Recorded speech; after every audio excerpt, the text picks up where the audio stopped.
Hello दोस्तों, नमस्कार। Online study lovers की पाठशाला यूट्यूब चैनल में आपका स्वागत है। Dear friends, brain wave practice set series का सेट नंबर 11 होगा और इसमें भी हम पूरे 125 क्वेश्चंस को स्टडी करने जा रहे हैं। तो फ्रेंड्स, क्योंकि क्वेश्चन 125 है तो यहाँ पर हम बहुत कम एक्सप्लेनेशन करेंगे, क्योंकि क्वेश्चन जितने ज्यादा होंगे उतना ही आपके लिए बेटर रहेगा। तो चलिए दोस्तों, वीडियो को शुरू करते हैं। Very first question is the इलेजी is a. तो फ्रेंड्स, इलेजी है नंबर 1 मॉर्निंग और lamentation poem, number 2 it is formal and sustained poem, number 3 it is judged by its theme or subject matter, not by its meter or stanza form, या number 4 all of the above। तो friends, correct answer हो जाएगा option number 4।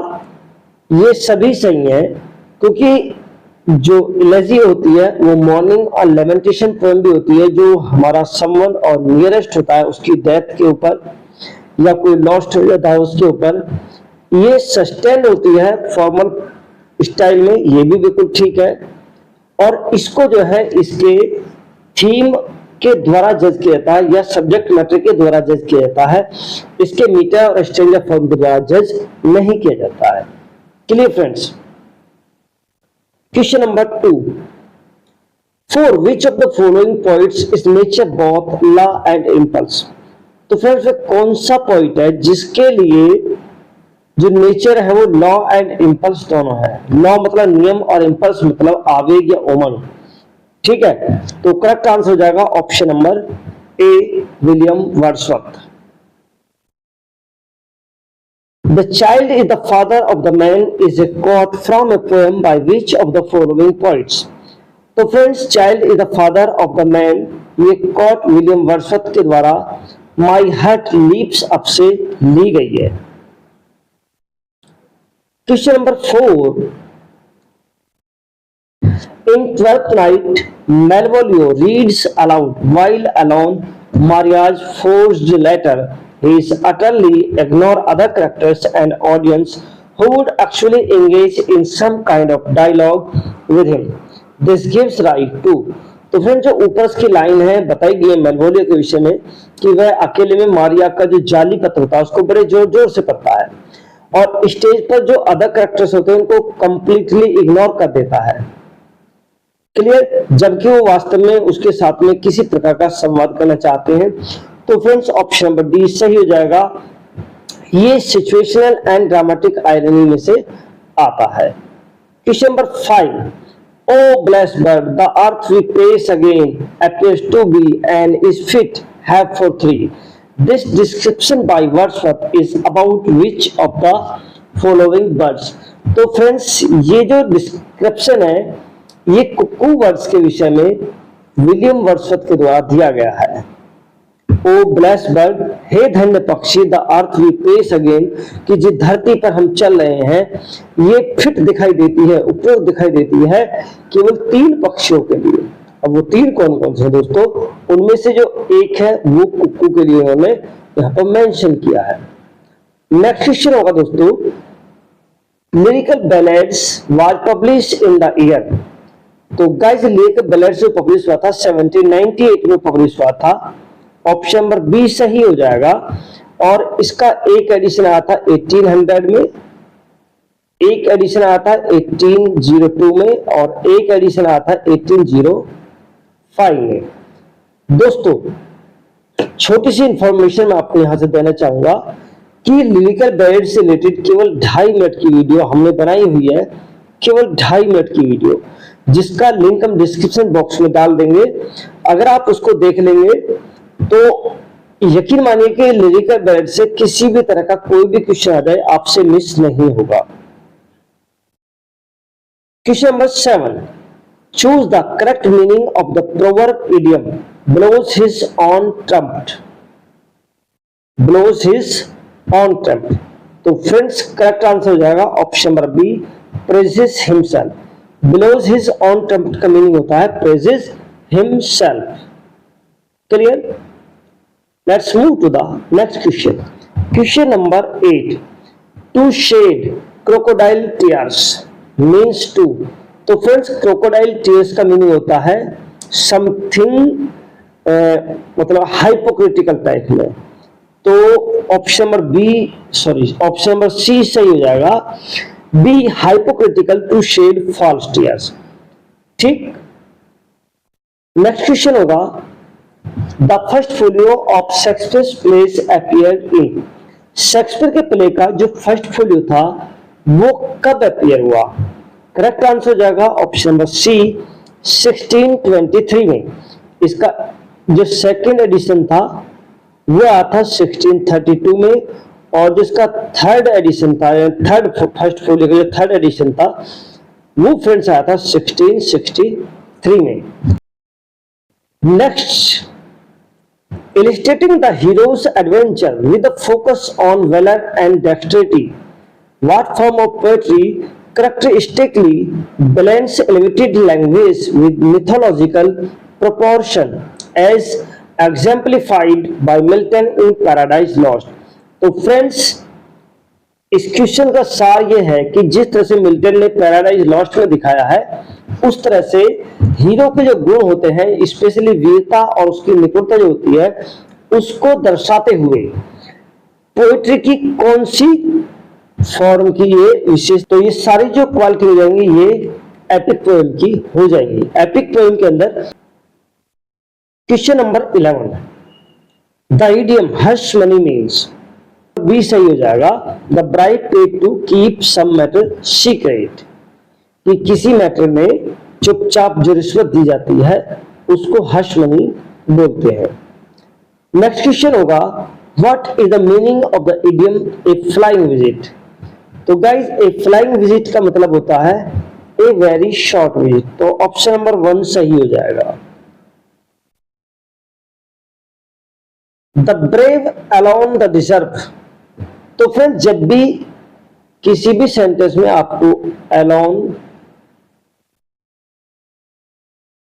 या only देखने को मिल जाए तो उसको हम अगर ट्रांसफॉर्म करते हैं नेगेटिव सेंटेंस में, तो उसको ट्रांसफॉर्म करेंगे दोस्तों हम नन बट से। ये ध्यान रखना, अलोन और ओनली वाले जो भी सेंटेंस आएंगे अगर उनका नेगेटिव ट्रांसफॉर्म करवाता है तो उसको हम नन बट से करेंगे।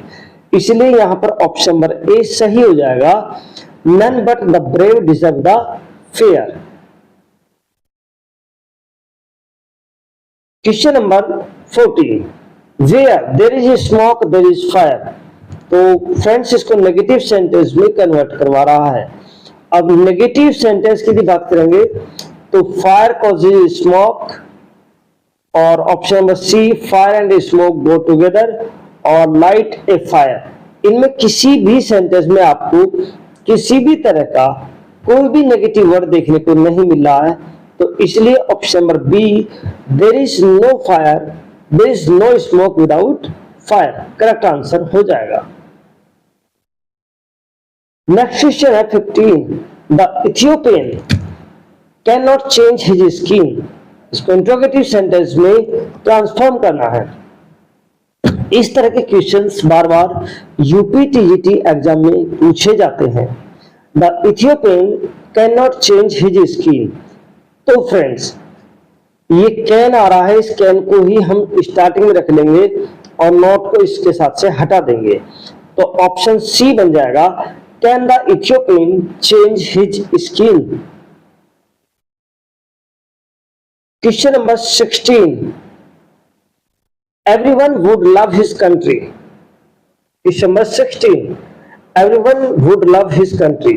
तो फ्रेंड्स इस सेंटेंस को आपको बदलना है नेगेटिव में, और जब हम इसको नेगेटिव में बदलेंगे तो इसको हम इंट्रोगेटिव नेगेटिव फॉर्म में चेंज करेंगे। तो इंट्रोगेटिव नेगेटिव फॉर्म में दोस्तों मिल जाएगा option number B, who would not love his country. 17, the Forsyte saga includes the Man of Property 1906।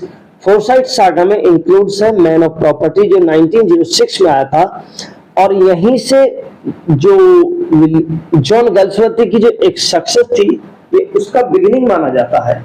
तो इसमें इन चेंसरी, टू लेट ये शामिल थे, मैन ऑफ प्रॉपर्टी, इन चेंसरी और ये, और उसके साथ थे दोस्तों टू इंटरल्यूड्स, यानी कि इसमें 2 नॉवेल्स,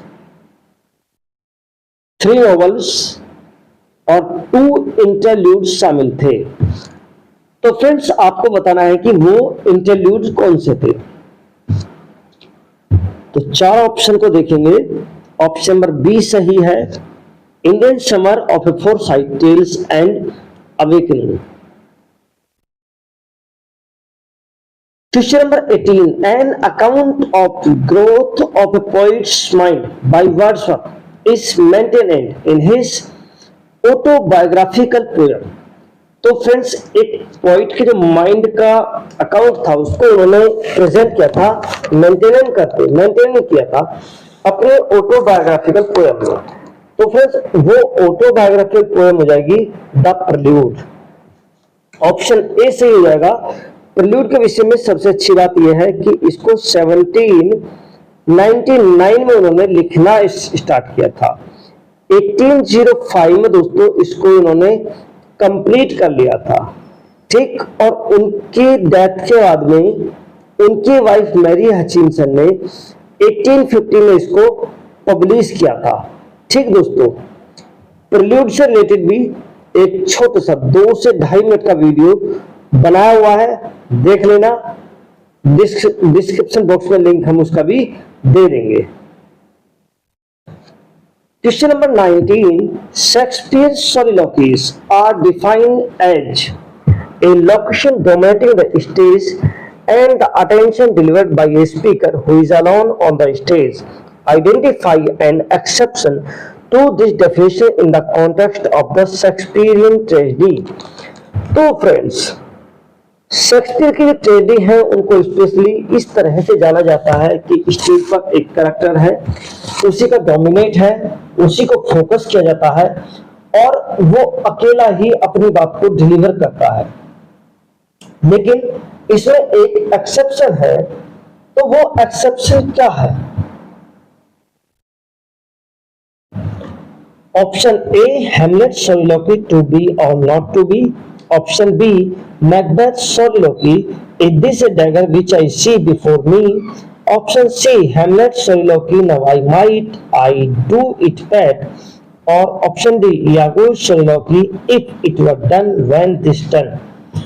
तो करेक्ट आंसर हो जाएगा दोस्तों option number C Hamlet soliloquy now might I do it bad, कि अब मैं इसको कर सकता हूं कि ये उस समय की है सोलिलोक्वी बोली जाती है कि जब क्लेडियस प्रेयर कर रहा होता है तो वो अपने अनकॉन्शियस माइंड में होता है, उसका पूरा फोकस होता है प्रेयर पे होता है, तो उस समय सोलिलोक्वी बोलता है और वो उस समय स्टेज पर अकेला नहीं होता है, उसके साथ में क्लेडियस भी होता है। 20 and 21 में ब्लैंक आपको दिया गया है, इससे आपको कंप्लीट करना है। He was not able. तो friends he was not able, option A आ जाएगा figure out to what went wrong, कि वह सक्षम नहीं था कि क्या गलत चल रहा था उसको फिगर आउट करने में। Option question 21 the major aim of teaching poetry is. तो फ्रेंड्स पोएट्री टीचिंग का जो मेजर एम है ऑप्शन बी सही हो जाएगा enjoyment and appreciation.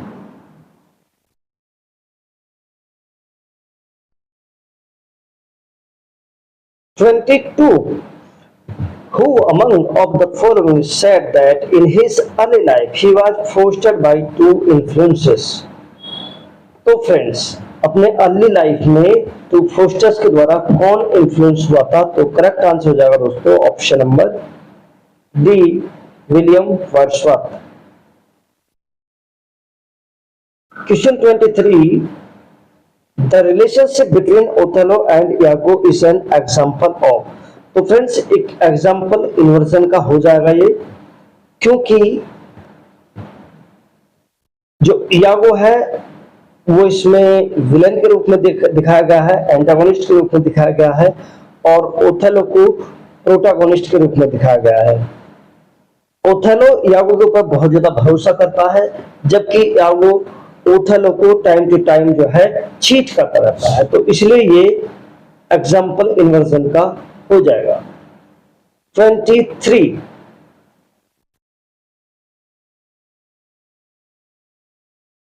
He must accept his fault, otherwise he will not be spared. इस सेंटेंस को complex sentence में बदलना है।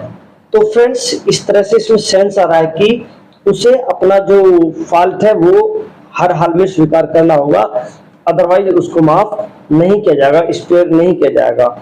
तो फ्रेंड्स, करेक्ट आंसर हो जाएगा ऑप्शन नंबर सी। इसको हम अनलेस से बनाएंगे, unless he accept his fault he will not be spare. 25.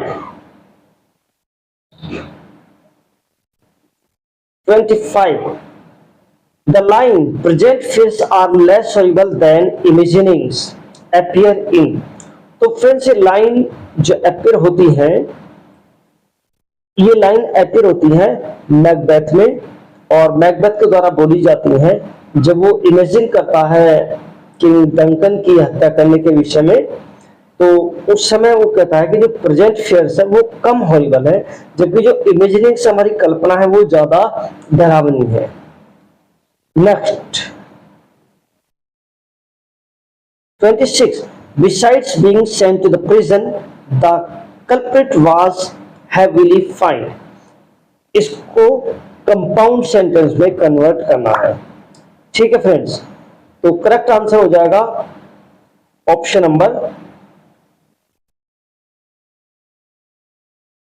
Number A सही हो जाएगा यहां पर। Sorry friend, option number C.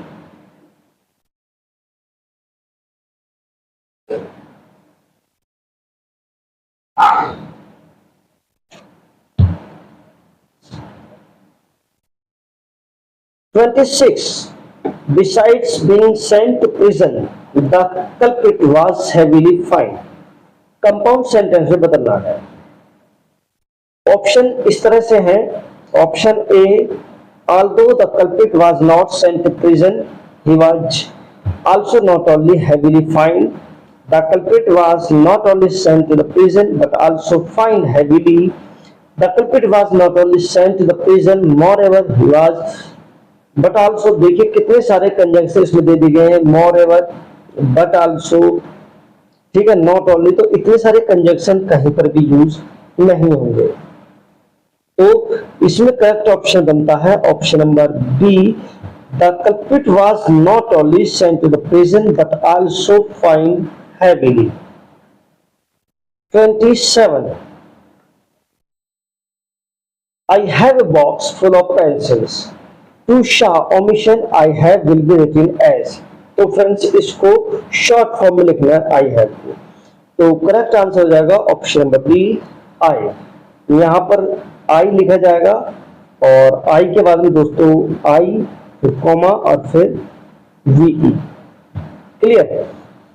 Next, identify the correctly punctuated sentences from the following options. ठीक है, चार ऑप्शन है। While I was cooking, the baby, her brother, and the cat were sleeping. While I was cooking, the baby, her brother, and the cat were sleeping. While I was cooking, the baby, her brother, and the cat were sleeping. And while I was cooking, the baby, her brother, and the cat were sleeping. Which one is correct? तो पहले first option को देखते हैं, while। तो friends, while के बाद में comma लगा हुआ है, आई वाज कुकिंग द बेबी। ठीक है, बेबी एक नाउन है, कॉमा आएगा, ब्रदर दूसरा नाउन है, और उसके बाद में कैट नाउन है। तो ये एंड से यहां तक तो ठीक है। Option B, while I was cooking the baby, देखिए बेबी के बाद में यहाँ पर कॉमा नहीं है, तो ये तो गलत हो जाता है, पहले इसको हम रिमूव कर देते हैं। Option C, while I was cooking the baby, her brother and the cat were sleeping. तो फ्रेंड्स, यहां पर देखिए ऑप्शन सी और ऑप्शन ए में केवल माइन्यूट सा डिफरेंस है कि ऑप्शन सी में यहाँ पर वाइल के बाद भी कॉमा दिया हुआ है, जबकि वाइल के बाद में कॉमा आएगा या नहीं आएगा ये तो दोस्तों हमें देखना है। देखिए वाइल क्या है, वाइल एक कंजंक्शन है, वाइल क्या है, एक कंजंक्शन है और ये दो सेंटेंस को जोड़ने का काम करता है।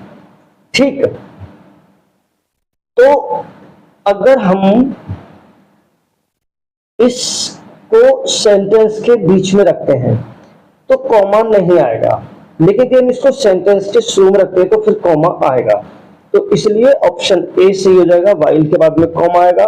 फिर आई वॉज कुकिंग, जब मैं खाना पका रहा था, तो the baby, her mother and the cat were sleeping.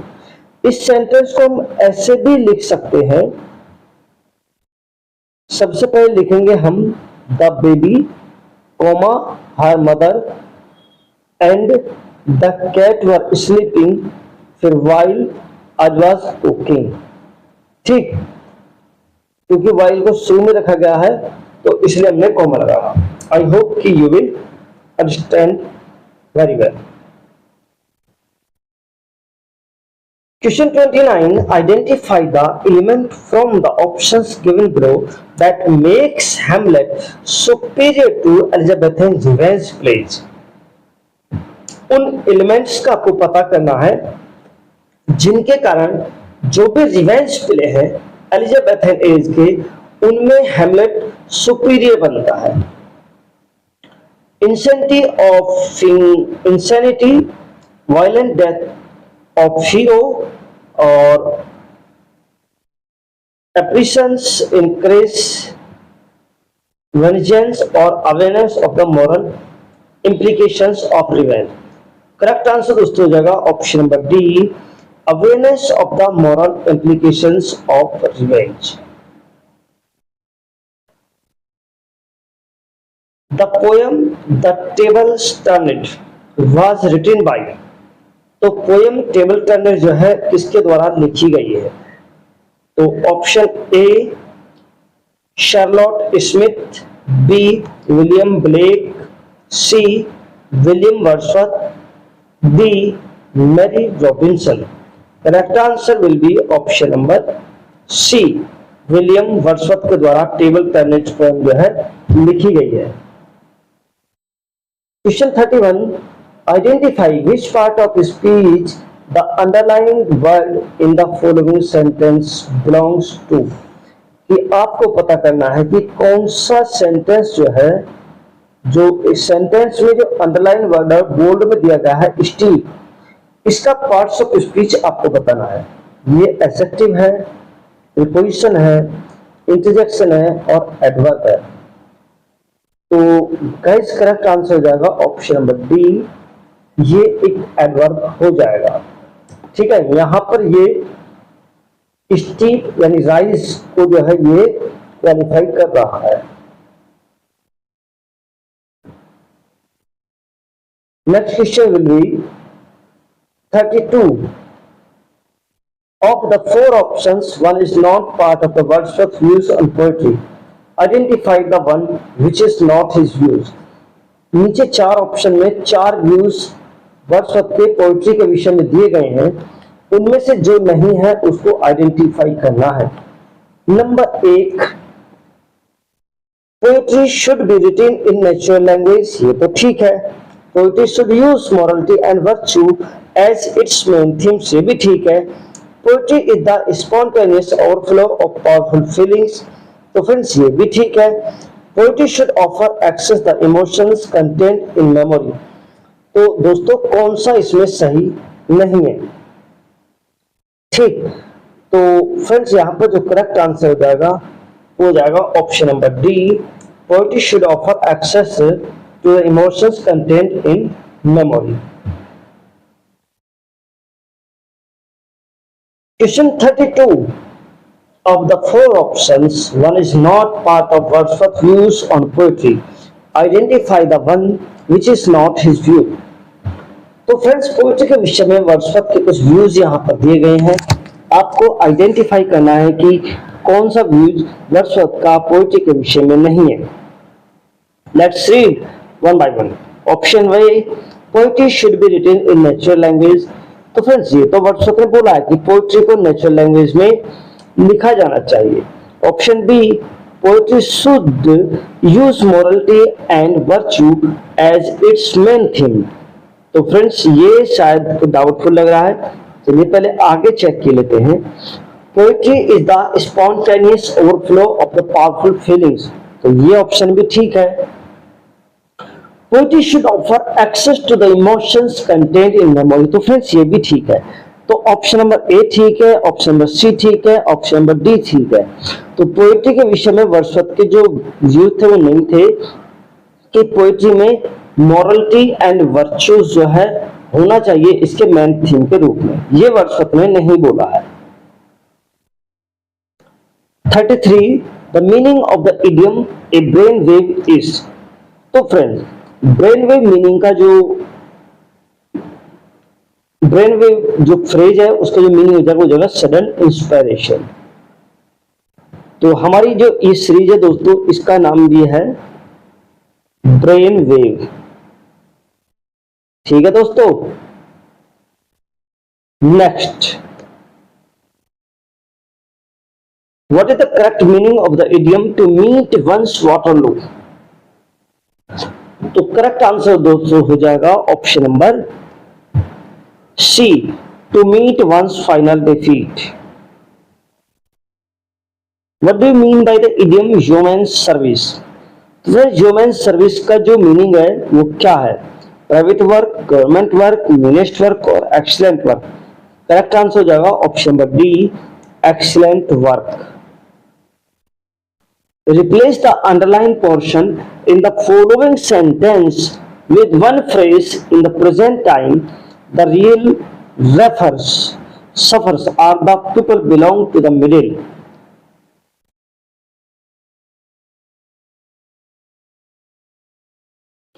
(36) Replace the underlined portion in the following sentence with one phrase in the present times.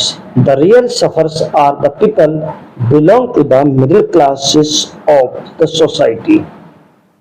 तो फ्रेंड्स एक वर्ड जो अंडरलाइन किया गया है middle classes of the society, और ये क्या है पूरा सेंटेंस का फिर से देख लेते हैं. In the present times the real sufferers are the people.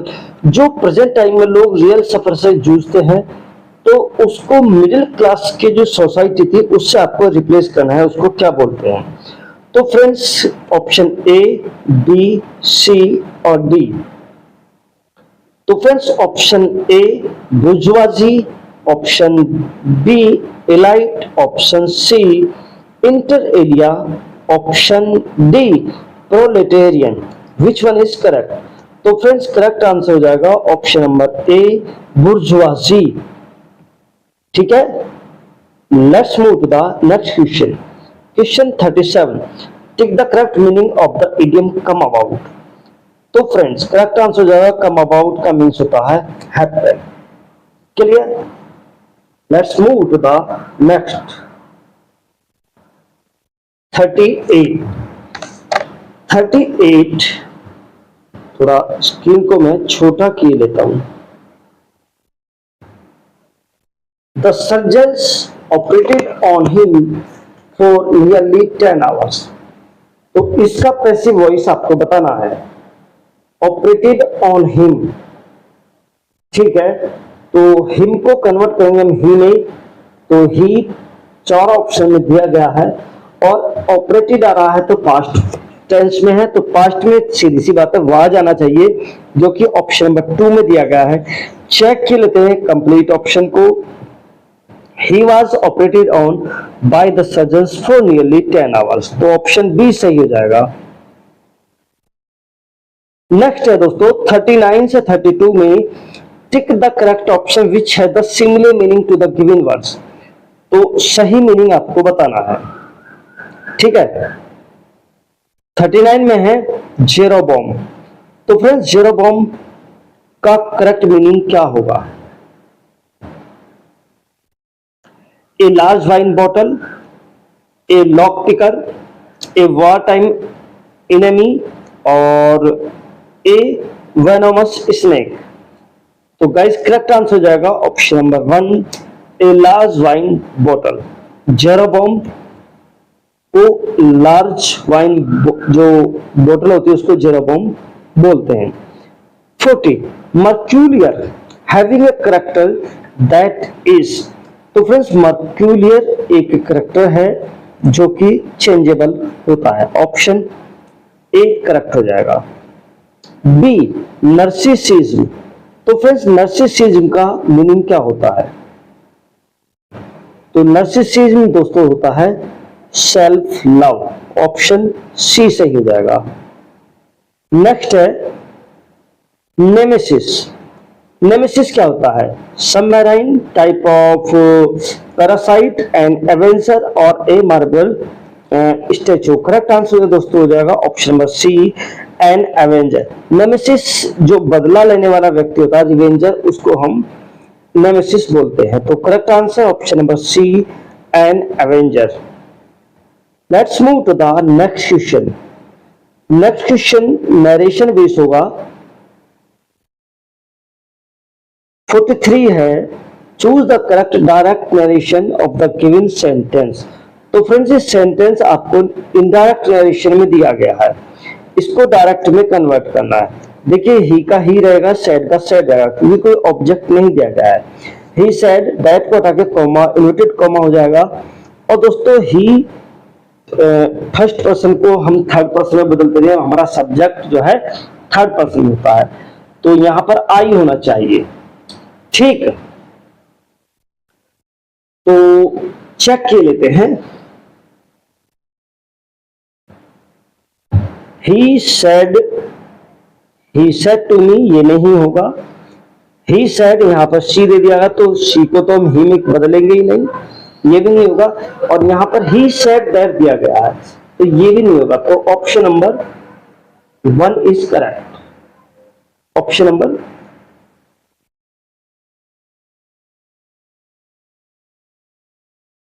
One is correct. दोस्तों पहले इनडायरेक्ट से डायरेक्ट में कन्वर्ट करा, यहां पर इनडायरेक्ट डायरेक्ट से इनडायरेक्ट में बदलवा रहा है। She said to me what can I do for you. तो सबसे पहले शी का शी रहेगा, सेड टू को बदलेंगे हम आस्क्ड में, मी का मी रहेगा। तो पहले में शी आस्क्ड मी, दूसरे में शी आस्क्ड मी। तो पहले दूसरे में दिया गया है, तीसरा जो है यहां से खत्म होता है, और जब तीसरा खत्म होगा तो नंबर 4 अपने आप खत्म हो जाता है। चेक की लेते हैं कौन सा यहां पर सही होगा। देखिए दोस्तों, अब जो व्हाट है इसी को हम कनेक्टर की तरह यूज करेंगे, तो दोनों में यूज किया गया है। तो व्हाट कैन, अब यहां पर है आई, और आई को दोस्तों बदलेंगे हम शी के अनुसार। तो शी इसमें भी है, इसमें भी है, बट आपको देखना यह है कि सी को हम कुड से पहले रखेंगे या कुड के बाद में रखेंगे। अब ऑप्शन नंबर बी को देखते हैं, तो यहां पर तो कैन को उसने चेंज किया ही नहीं है। तो फ्रेंड्स सारी चीजें यहीं पर खत्म हो जाती है, क्योंकि पहला टेंस हमारा पास्ट में है, तो इसलिए हम कैन को पास्ट में कुड में चेंज कर देंगे। तो इसलिए only option 1 is correct. She asked me what she could do for me. Next question is who speaks the following line in Hamlet. Something is rotten in the state of Denmark. तो friends line किसके द्वारा बोली जाती है? हेमलेट play में। तो correct answer दोस्तों हो जाएगा ऑप्शन नंबर सी, मर्सिलस। ये लाइन मर्सिलस के द्वारा बोली जाती है। 46 pick out the right option which express the meaning of the word jealous. तो फ्रेंड्स जेलस का मीनिंग हो जाएगा envious. Clear, option number B सही हो जाएगा। 47 the meaning of liaison is. तो फ्रेंड्स लिएजन का मीनिंग होता है घनिष्ठता, या जो संबंधों में अधिक निकटता होती है उसको हम लिएजन बोलते हैं। तो करेक्ट ऑप्शन बनता है यहां से option number D, intimacy. Intimacy का मीनिंग भी होता है घनिष्ठता, या जो है संबंधों में अधिक निकटता। Friends what is the meaning of indigent. Indigent का मीनिंग बताना है। तो फ्रेंड्स इंडिजेंट का मीनिंग होता है पुअर, हिंदी में बोलेंगे गरीब या दरिद्र। तो करेक्ट ऑप्शन डी सही हो जाएगा, related to wisdom. 49, what is the meaning of pertinent? तो गाइस पर्टिनेंट का मीनिंग बताना है। तो पर्टिनेंट इज एप्रोप्रिएट, पर्टिनेंट का मीनिंग होता है एप्रोप्रिएट। तो नैरो माइंडेड नहीं होगा, रिलेवेंट हो जाएगा, ऑप्शन नंबर बी सही हो जाएगा। पर्टिनेंट मीन्स रिलेवेंट और एप्रोप्रिएट, ठीक है। 50, what is the meaning of the imminent? Imminent का मीनिंग बताना है। तो फ्रेंड्स इमिनेंट मीन्स होता है नियर, क्लोज, ठीक है। तो करेक्ट आंसर हो जाएगा option number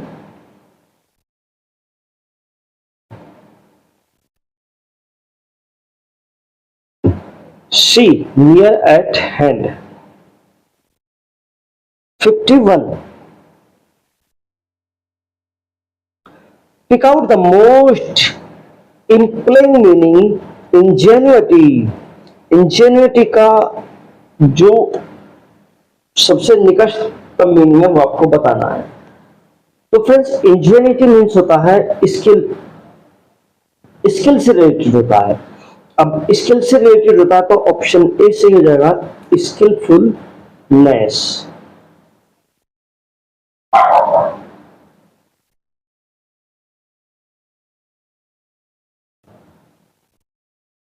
52, select the option that expresses the given sentence in indirect।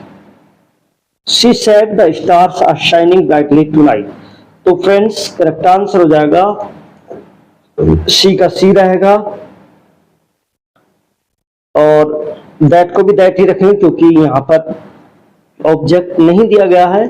Connector that आ जाएगा, द स्टार्स का स्टार्स रहेगा, तो और इसको जो है हम were shining brightly that light, तो ऑप्शन बी सही हो जाएगा, ठीक है। She said that the stars are shining brightly that night. 53, correctly spelled word. तो friends correctly spelled word find करना है। तो कंसाइंस की करेक्ट स्पेलिंग बतानी है आपको। तो फ्रेंड्स करेक्ट आंसर हो जाएगा option number C, conscientious. Option number C is correct. Next, in which play by Shakespeare do we find widow queens questioning the assumption of the male politics? Henry V, Hamlet, Antony and Cleopatra, Julius Caesar। तो friends correct answer बताना है आपको, और I hope कि आप अपना answer जज कर लिया होगा। तो करेक्ट आंसर हो जाएगा Hamlet. Rightness is all occurs in. तो फ्रेंड्स राइटनेस जो अकर्स होती है ये लाइन किंग लियर से ली गई है। Question 56, AC Bradley Shakespearean tragedy was publish in. तो फ्रेंड्स एसी ब्रैडली की जो शेक्सपियरियन ट्रेजेडी थी उसको पब्लिश किया गया था 1904 में, और एक और क्रिटिसाइज हुए हैं एलसी नाइट।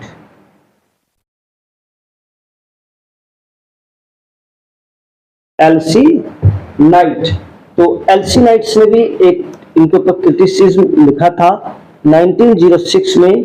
उसका नाम था how many children of lady Macbeth. Question 57, which of the following Shakespearean plays are in the correct chronological sequence? तो शेक्सपियर के प्ले में कौन सा जो सीक्वेंस है वो करेक्ट है? अगर हम चारों ऑप्शन को रीड करेंगे तो बहुत ज्यादा टाइम यहां पर लग जाएगा। तो ऑप्शन डी सही रहेगा। सबसे पहले रोमियो एंड जूलियट, उसके बाद में Richard third, Henry fourth part 1 और द मर्चेंट ऑफ वेनिस, ठीक है। इसके ऊपर हम एक सेपरेट वीडियो बनाएंगे जहां से हम शेक्सपियर के जो ऑल प्लेज हैं उनकी जो पब्लिकेशन डेट है उसके साथ में दोस्तों हम बनाएंगे। यहां वीडियो लेंथी हो जाएगा इसलिए यहां हम आपको नहीं बता रहे हैं। 58 से 61 में tick the correct option of the given type of sentences. तो फ्रेंड्स करेक्ट ऑप्शन बताना है। ऑप्शन पहले तो हम सेंटेंस को पढ़ लेते हैं। Although they are 25 miles apart, they keep in constant contact on the internet। कि यद्यपि वो जो है 250 मील दूर है, लेकिन फिर भी उन्होंने संपर्क बनाए हुए हैं लगातार इंटरनेट के द्वारा। तो फ्रेंड्स आल्दो जहां पर भी आ जाएगा दो या आल्दो, वो एक कॉम्प्लेक्स सेंटेंस में आता है। कॉम्प्लेक्स सेंटेंस के दोस्तों एडवर्ब क्लॉज में आता है, ठीक है। कॉम्प्लेक्स सेंटेंस के एडवर्ब क्लॉज में ये आ जाएगा। Rita loves to go to the beach and spend her days sunbathing। तो रीता जो है बीच पर जाना पसंद करती है और वहां पर अपने कुछ दिन जो है वे बिताती है सनबाथिंग के लिए। तो दैट इज, क्योंकि एंड से जुड़े हुए हैं दो क्लॉज, तो Rita loves to go to the beach और स्पेंड हर डे सनबाथिंग। तो ऑप्शन ए सही हो जाएगा, compound sentence. Tom and Jerry have a big argument every summer over where they should spend the summer vacation। इस sentence का type आपको बताना है। Compound sentence, complex sentence, simple sentence, none of these. तो Tom and Jerry एक character है, मतलब एक यूनिट के रूप में यूज हुए हैं, एक ही सब्जेक्ट का काम कर रहे हैं। Have a big argument every summer, summer में उनके पास में कि होता है कि वेयर की आवाज आ रही है दोस्तों, वेयर यूज हुआ है और वेयर जो हो जाएगा दोस्तों ये रिलेटिव एडजेक्टिव हो जाएगा। तो रिलेटिव एडजेक्टिव हो जाएगा, तो फ्रेंड्स ये सेंटेंस हो जाएगा आपका कॉम्प्लेक्स सेंटेंस में नाउन क्लॉज हो जाएगा, ठीक है।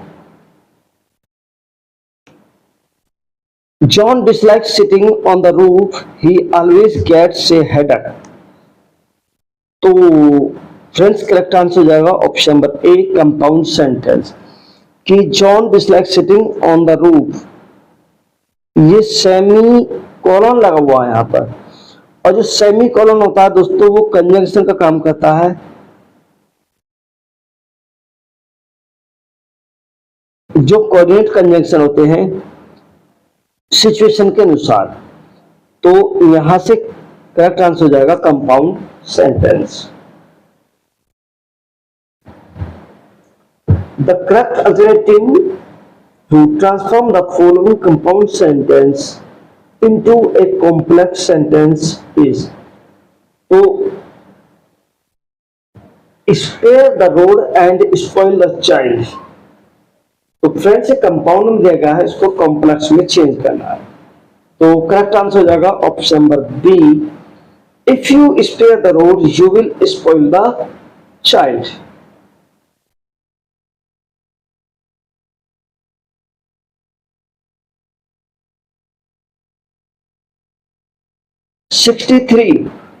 The levity of Hamlet is repetition of phrase he is not part of deliberate dissimulation but a form of emotional relief।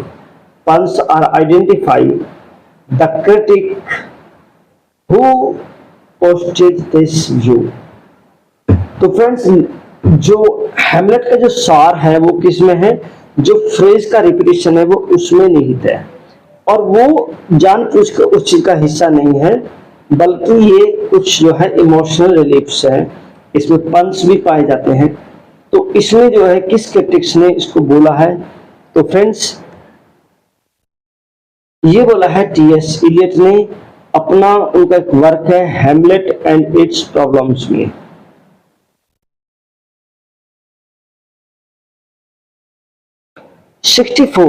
Choose the correct alternative for the following simple sentence to transform into a complex sentence। ठीक है, simple sentence से आपको complex sentence में transform करना है।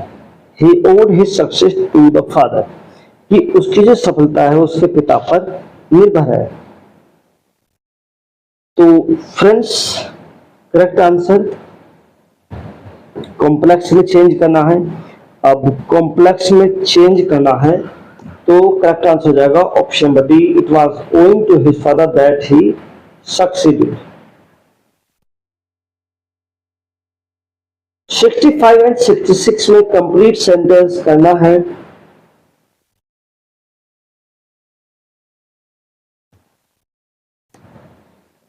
शुरू में blank दिया गया है, doing the cooking I can help you with your computer work as well. तो यहां पर आएगा बिसाइड्स, ऑप्शन नंबर बी सही हो जाएगा। ठीक है, बिसाइड्स का मतलब होता है कि के साथ साथ। 66 he got to the station just ... time to catch the shuttle, मतलब 8:45 शटल। तो करेक्ट आंसर दोस्तों हो जाएगा in. 67 after Shakespeare made a debut as a London playwright he was described as an upstart crow by, और ये Robert greeny के द्वारा उनको क्रिटिसाइज किया गया था। Direction for question number 68 to 75, fill in the blanks by choosing the correct option। तो friends correct option का चयन करते हुए आपको जो गैप दिया गया है उसको फिल करना है। 68 में शुरू में डॉट डॉट दिया गया है, introduction he made some pertinent remarks. तो friends on the way of, on the way, by the way of, in the way. तो गाइस करेक्ट आंसर हो जाएगा option number C, by the way of introduction he made some pertinent remarks. 69 do you know Orwell's books I haven't read dot dot dot. So guys इसमें 4 option दिए गए हैं आपके लिए, much, सम, मोर और any. तो ध्यान रखना जब कभी आपको नेगेटिव सेंटेंस के साथ में किसी या कुछ के लिए कोई ऑप्शन फिल करना है, अगर ऑप्शन में आपके एनी दिया गया है तो आपको निसंकोच एनी के साथ में जाना है। तो correct answer option number D हो जाएगा। आई क्वेश्चन है कि do you know Orwell's books, तो इसके जवाब में जो आंसर आया हुआ है आई हैवंट रीड एनी।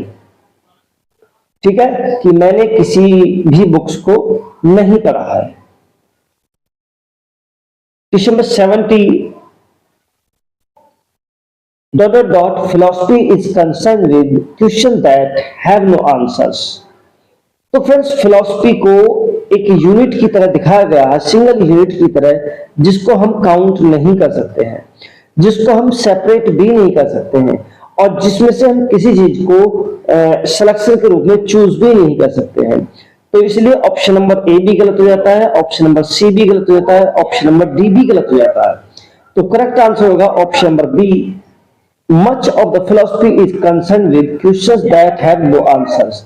कि बहुत सी जो फिलॉसफी है वो इस तरह की विचार की जाती है जिसका कोई भी आंसर नहीं है अभी तक। Question 71 give me the book.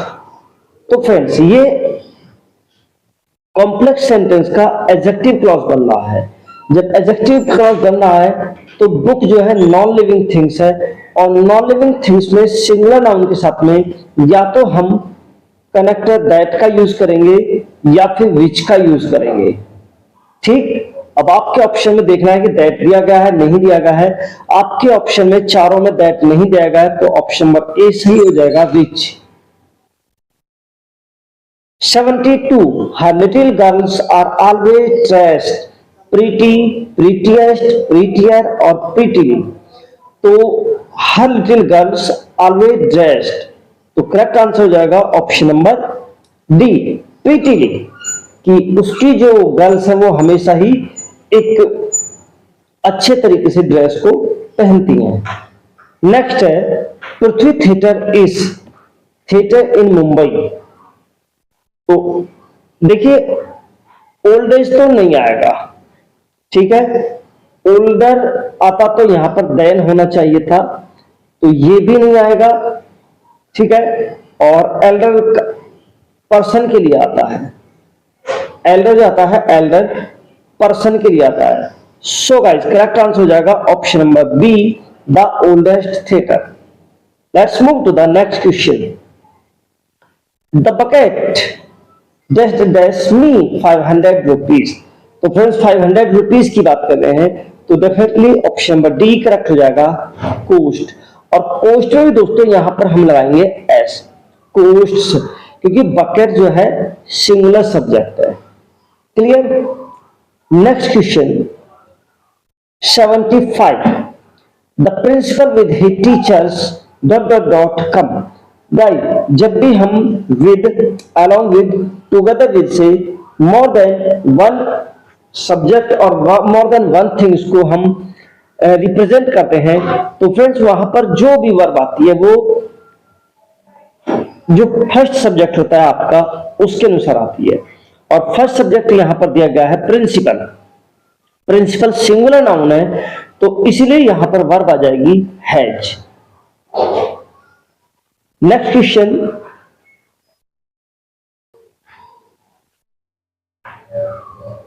दोस्तों, क्वेश्चन थोड़ा सा बड़ा है, ठीक है। 76 है, name the critic who said this of Shakespeare. Those who accuse him to have wanted learning give him greater commendation. He was naturally learned. He needed not spectacles of the books to read nature. He looked inwards and found her there. I can't say he is everywhere alike. Were he so, I should do him injury to compare him with the greatest of the mankind. तो friends Shakespeare के विषय में ये किस critics ने कहा है कि दोस हु एक्यूज हिम, कि जिन्होंने शेक्सपियर को एक्यूज किया कि उसे सीखने की जरूरत है तो उसको कमेंडेशन की जरूरत नहीं है, उसको कमेंडेशन की जरूरत नहीं है, तो उसको ग्रेट मतलब उसको ज्यादा कमेंडेशन मिलनी चाहिए। लेकिन दोस्तों उन्होंने कहा कि वो तो नेचुरली सीखा हुआ है, ठीक है ना।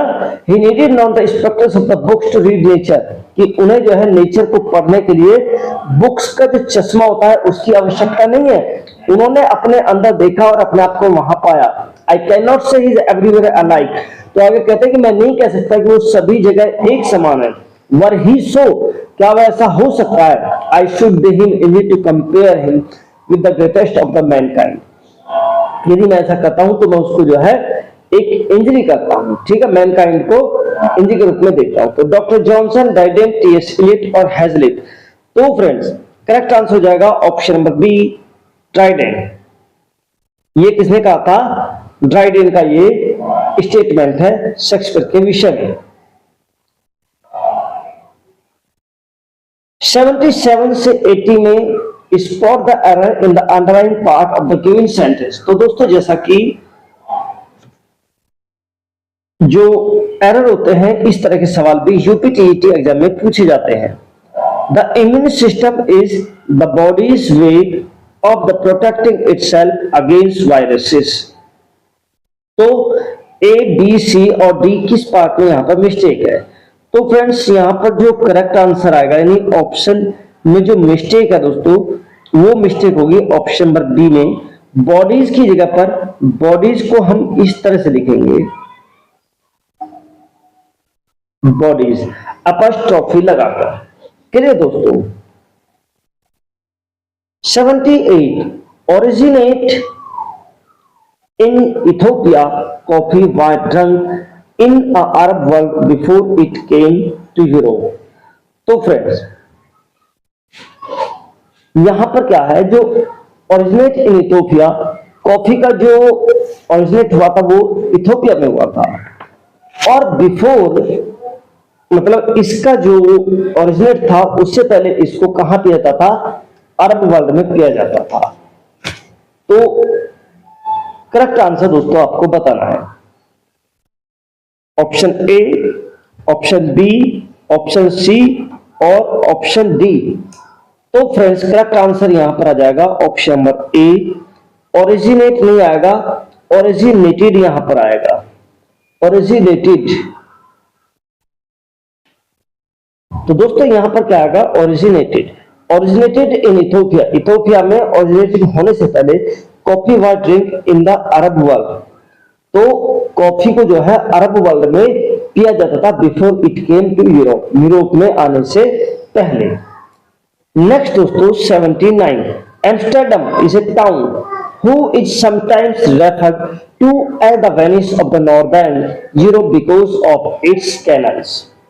तो friends, Amsterdam is a town, town की यहां पर बात कर रहे हैं और यहां पर उसने दिया गया है हु, तो यहां पर हु नहीं आएगा, टाउन जो कि नॉन लिविंग थिंग्स है, तो यहां पर आएगा दोस्तों विच। यहां पर क्या जाएगा दोस्तों, विच आ जाएगा, तो यहां पर ए पार्ट में एरर है। Next question, the sea wasp releases a poison that kills a person in 3 minutes. तो दोस्तों जो सी वास्प होता है वो एक इस तरह का जो जहर है वो उत्पन्न करता है जो एक व्यक्ति को 3 मिनट्स में खत्म कर सकता है।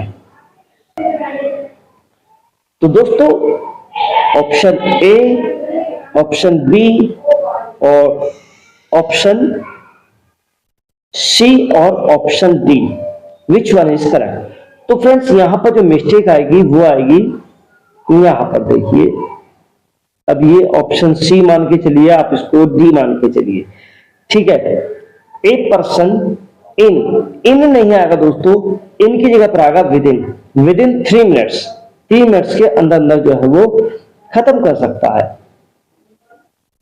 81, which of the following poems did Milton write in octosyllabic couplets? तो फ्रेंड्स मिल्टन की कौन सी पोएम थी जिसको उन्होंने ऑक्टोसिलेबिक कपलेट्स में लिखा था? तो करेक्ट आंसर दोस्तों हो जाएगा इल पेंसरेशो।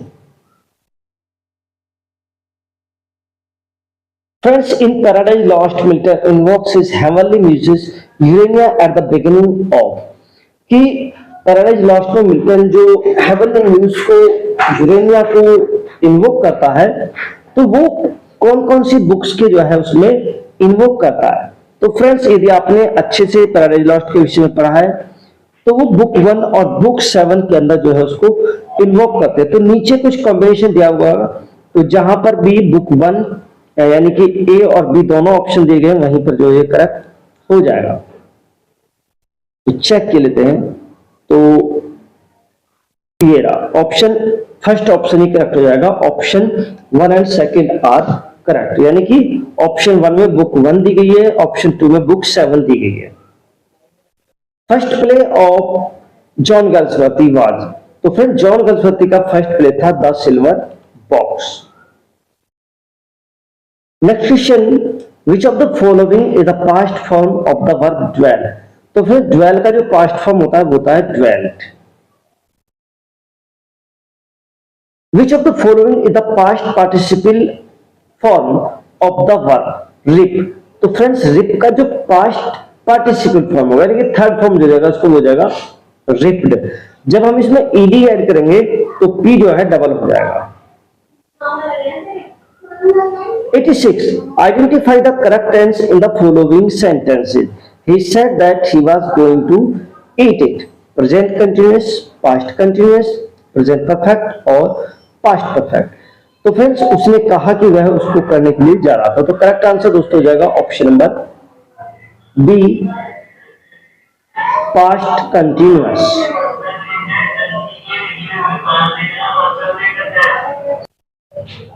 एटी 87 से 90 में करेक्टली स्पेल्ड वर्ड दोस्तों फाइंड करना है, करेक्टली स्पेल्ड वर्ड फाइंड करना है, ठीक है। तो सबसे पहले 87 में कोरॉबरेट की करेक्ट स्पेलिंग। तो फ्रेंड्स कोरॉबरेट की जो हमने A to Z अपनी मिस स्पेल सीरीज कराई है उसमें भी आपको कराया है, और इसका दोस्तों आंसर हो जाएगा कोर, रोब और ऑरेट। तो ऑप्शन नंबर डी यहां पर सही हो जाएगा। और कोरॉबरेट का हिंदी मीनिंग होता है दोस्तों पुष्टि करना। डिसअपियर, डिसअपियर की स्पेलिंग होती है DISAPPAR, DISAPPEAR। तो ऑप्शन नंबर ए सही हो जाएगा, ठीक है, ऑप्शन नंबर ए सही हो जाएगा। हेमोरेज, तो फ्रेंड्स हेमोरेज की करेक्ट स्पेलिंग हो जाएगी option number B, HAEMORRHAGE, haemorrhage. 90, liaison, दोस्तों लिएजन को अभी हमने पीछे स्पेलिंग के रूप में पूछा था, और यहाँ पर जो है ये मिस स्पेल के रूप में भी आया है। तो फ्रेंड्स लिएजन की करेक्ट स्पेलिंग LIASION,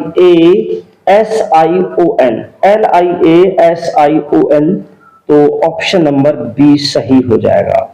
ठीक है दोस्तों, let's move to the next question 91। The phrase bottomless perdition occurs in Milton's Paradise Lost in। तो फ्रेंड्स बॉटमलेस जो पर्डिशन है वो मिल्टन के बुक 1 में अकर्स होती है। 92 it appears that in Paradise Lost book 1 Milton belongs to devil's party without knowing it, who among the following made this statement। तो friends Milton के विषय में काफी ये क्वेश्चन चर्चित रहता है कि पैराडाइज लॉस्ट के विषय में मिल्टन को हमेशा ही ये क्रिटिसाइज किया जाता है कि मिल्टन ने जो है मतलब विदाउट नोइंग, उनको जानकारी नहीं थी, उन्होंने डेविल्स पार्टी का फेवर लिया। तो दोस्तों ये स्टेटमेंट विलियम ब्लेक के द्वारा किया गया है। 93 what is L'Allegro's companion piece called. तो फ्रेंड्स एल एलेगरी का जो कंपेनियन पीस है उसको बोलते हैं हम Il Penseroso. 94 identify the correctly matched group. तो फ्रेंड्स लिस्ट ए और लिस्ट बी को आपको मैच करना है। तो एल एलिग्रो एंड इल पेंसरेसो।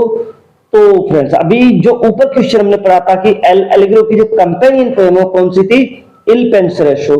तो फ्रेंड्स ये तो कंपेनियन पोएम्स हो जाएंगी, तो ऑप्शन ए में आएगा, 5 नंबर तो आएगा 1 में। ठीक।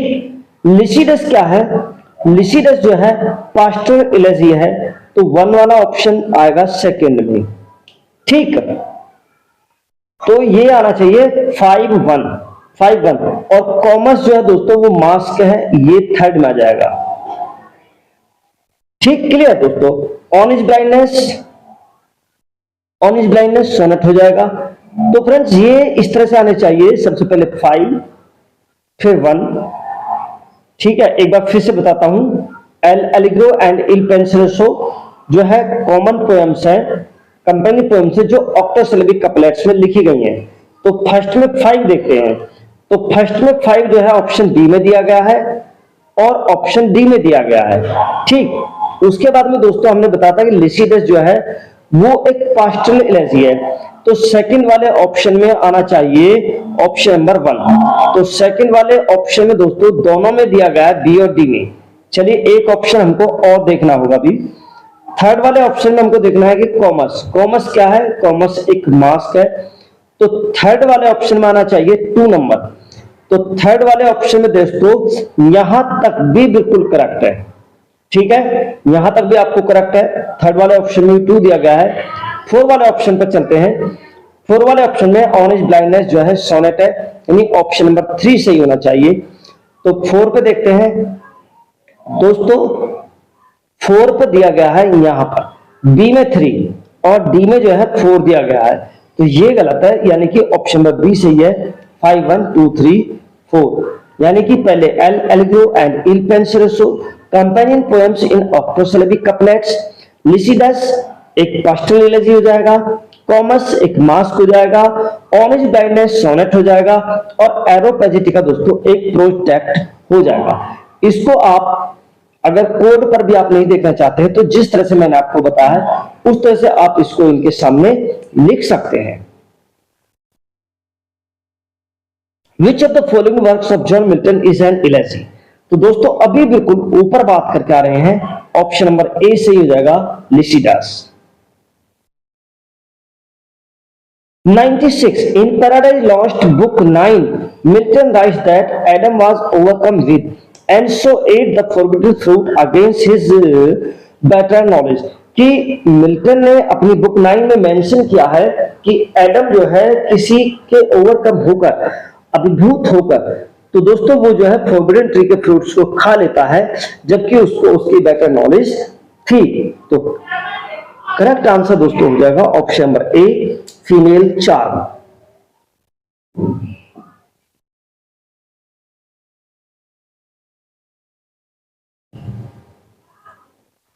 97 the antonym of unbiased is. तो फ्रेंड्स अनबेस्ड का एंटोनिम्स बताना है, तो अनबेस्ड का एंटोनिम्स हो जाएगा प्रिजुडाइस। ठीक है दोस्तों। एडवांस 98, एडवांस मीन्स होता है आगे बढ़ना और रिट्रीट मीन्स होता है पीछे हटना। तो एडवांस का जो एंटोनिम हो जाएगा retreat, option number D. Antonym of familiar 99 दोस्तों। तो फैमिलियर का जो दोस्तों एंटोनिम हो जाएगा 99 में नॉन, इनफैमिलियर, अनफैमिलियर, अननोन। तो दोस्तों कई सारे ऑप्शन आपको एक जैसे देखने को मिल रहे हैं, फिर भी दोस्तों आपको करेक्ट ऑप्शन पिक करना है। तो करेक्ट आंसर हो जाएगा अनफैमिलियर, ऑप्शन नंबर सी। इनफैमिलियर भी सेम सेम सा लग रहा है, अननोन भी सेम सेम सा लग रहा है, लेकिन जो एप्रोप्रिएट ऑप्शन है आपको उसको पिक करना है, option number C is correct. 100 what is the antonym of manly. तो दोस्तों मैनली यानी पुरुष जैसा, पुरुष जैसा का जो एंटोनिम हो जाएगा वो जाएगा स्त्री जैसे, यानी कि ऑप्शन नंबर बी से हो जाएगा इफेमिनेट। क्लियर दोस्तों। Next one is what is the antonym of consent. तो फ्रेंड्स कंसेंट का एंटोनिम बताना है, डिसेंटेंशन और डिसेंट, डिसेंट और assent, which one is correct. तो friends correct answer is option number B, DISSENT, dissent. 122 elevation is the antonym of. दोस्तों elevation होता है कम करना, ठीक है, एलिवेशन होता है कम करना। तो करेक्ट आंसर हो जाएगा दोस्तों एग्जैगरेशन। एग्जैगरेशन होता है किसी चीज को बढ़ाना। Clear friends.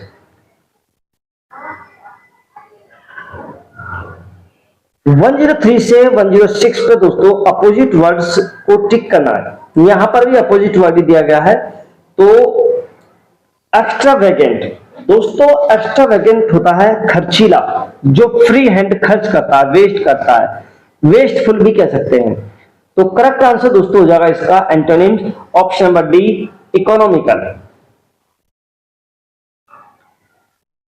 हाइब्रिड, दोस्तों हाइब्रिड यानी कि कॉम्प्लेक्स यानी कि मिश्रित, और इसका जो करेक्ट अपोजिट हो जाएगा, अपोजिट वर्ड हो जाएगा इसका, वो हो जाएगा प्योर ब्रीड यानी कि प्योर, एकदम फिल्टर्ड। मेलाइन, दोस्तों मेलाइन में होता है दोष लगाना, मेलाइन में होता है दोष लगाना, ठीक है। तो इसमें आपको बताना है करेक्ट एंटोनिम्स, ठीक। तो यहां पर ऑप्शन नंबर सी से हो जाएगा प्रेज, ठीक। डिस्परेज यानी कि किसी चीज की बुराई करना, और स्लेंडर होता है झूठी निंदा करना, और दोस्तों प्योरीफाई होता है शुद्ध करना। तो correct answer is option number C, praise. Next seller, seller, seller का दोस्तों अपोजिट बताना है, ठीक है। तो दोस्तों ऑप्शन नंबर डी सही हो जाएगा, ethic.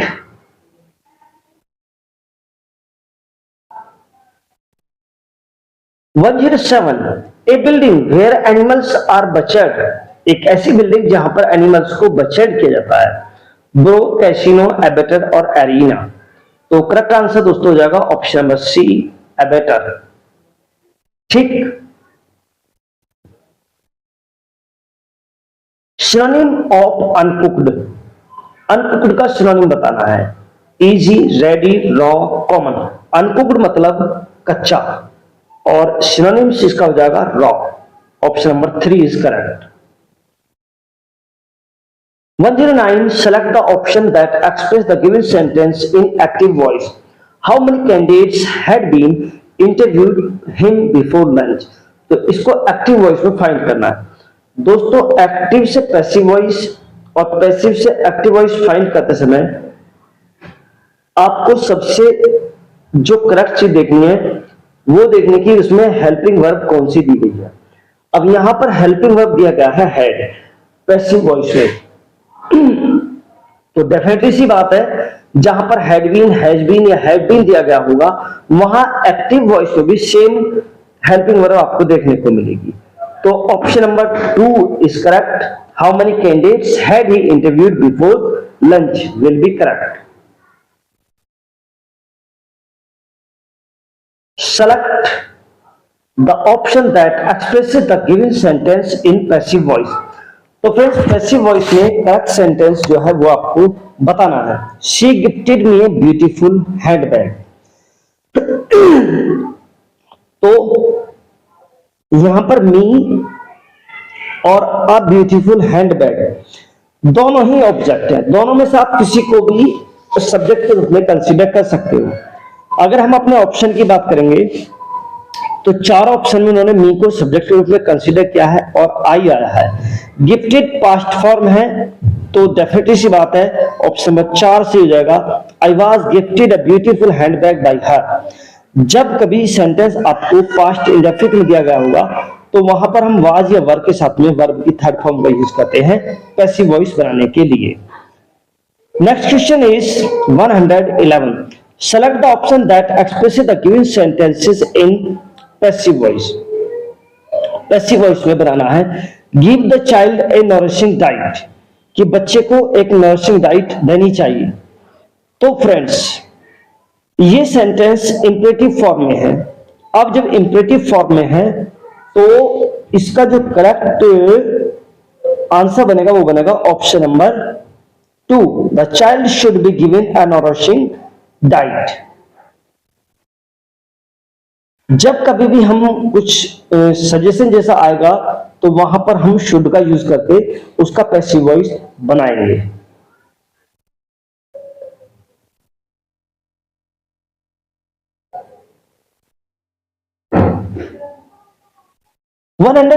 Embracing themes of grief and longings which melancholic form typically features elegiac couplets in the classical tradition and was notably embodied in the works of poets like John Milton and Alfred Lord Tennyson.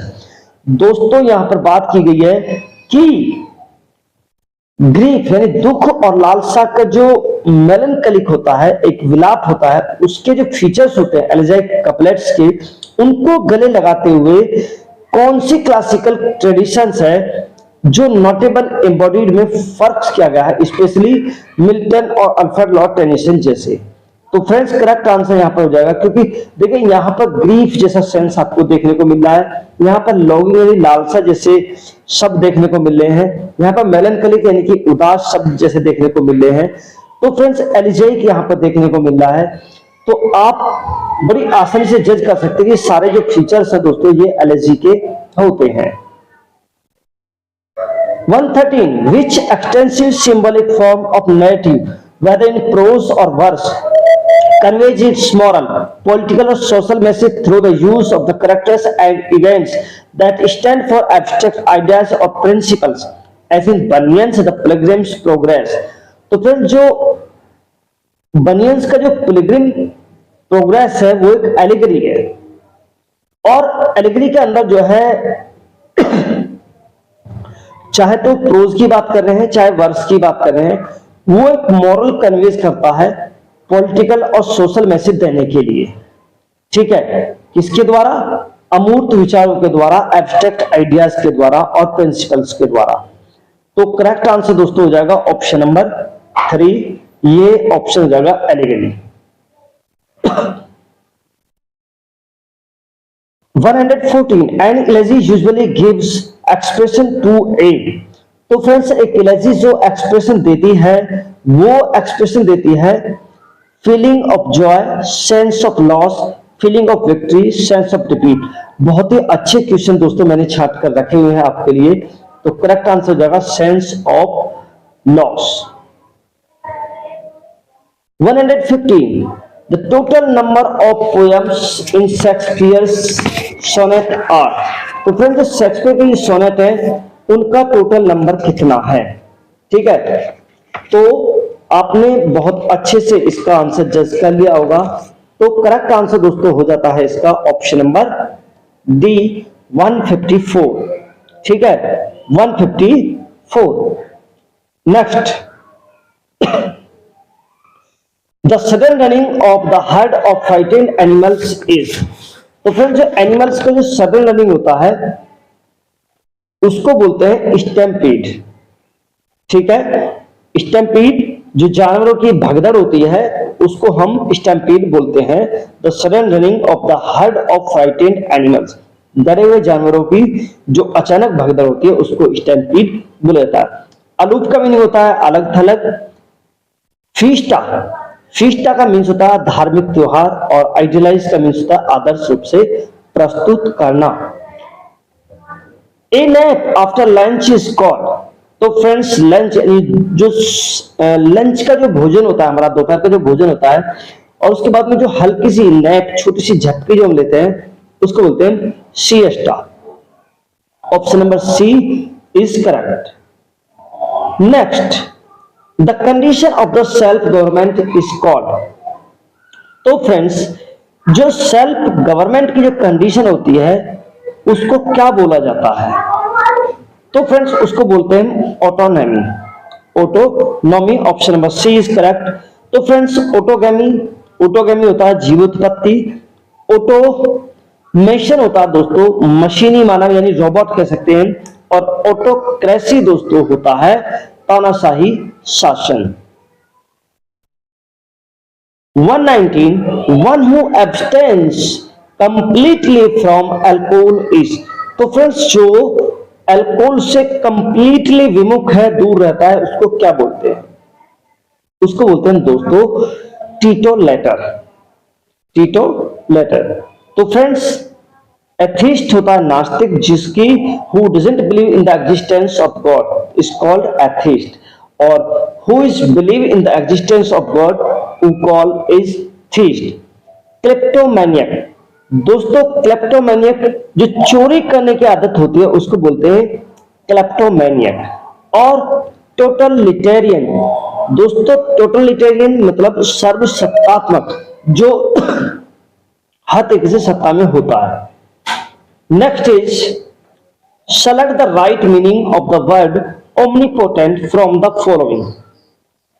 दोस्तों omnipotent, omnipotent का अर्थ होता है one who is all powerful। ठीक है,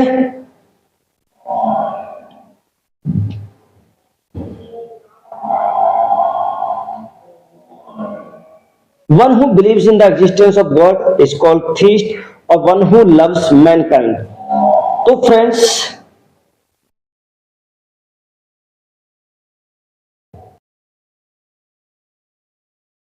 one who loves mankind इसको बोलते हैं philanthropist. ठीक है, let's move to the next question. 121, select the right meaning of the word linguistic from the following. तो फ्रेंड्स लिंग्विस्टिक होता है one who knows several languages. 122, As I had hurt my eye, I had to go to। तो friend जैसा कि मैंने मेरी आंखें मतलब वो खराब हो गई तो मुझे जाना है ओकुलिस्ट के पास में। ठीक है, आर्किटेक्ट शिल्पकार जो नक्शे वगैरह बनाते हैं, साइकाइट्रिस्ट दोस्तों मनोचिकित्सक, और कार्डियोलॉजिस्ट हृदय रोगी विशेषज्ञ होता है। 123, the most appropriate one word substitute for a person living at the same time as another is। तो फ्रेंड्स ऐसा व्यक्ति जो किसी दूसरे के समकालीन रहता हो उसको बोलते हैं दोस्तों कंटेम्परेरी। ठीक है, उसको क्या बोलते हैं दोस्तों कंटेम्परेरी। नेक्स्ट दोस्तों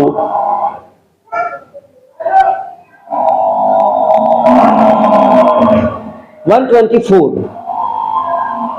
medical study of skin and it's disease. तो फ्रेंड्स जो स्किन और उससे संबंधित जो डिजीज होती हैं उसकी जो मेडिकल स्टडी होती है उसको बोलते हैं डर्माटोलॉजी। ऑप्थेल्मोलॉजी दोस्तों होता है वो आई स्पेशलिस्ट होता है और उसको हम ऑक्युलिस्ट भी बोलते हैं। और एंडो जो क्रिमिनोलॉजी होता है दोस्तों वो रिलेटेड टू ग्लैंड, जो ग्लैंड्स होते हैं उनकी स्टडी से बोलते हैं।